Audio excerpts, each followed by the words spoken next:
શુકાનંદ સ્વામી વાતો બહુ સરસ કરી.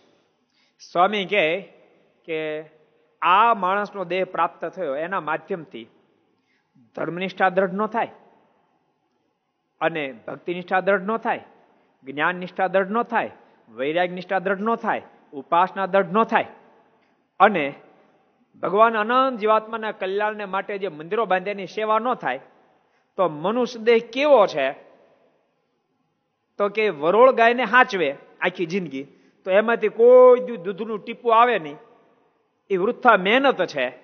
એમ આ મનુષ્ય દેહ કરીને ધર્મનિષ્ઠા, જ્ઞાન નિષ્ઠા, વૈરાગ નિષ્ઠા, ભક્તિ નિષ્ઠા, ઉપાસના એ દઢીકરણ ન થાય, અને ભગવાન સ્વામિનારાયણ જાતે બનાવેલા મંદિરોની સેવા ન થાય, તો દેહ પણ વરોળ ગાય જેવો દેહ છે, એનો કોઈ અર્થ નથી.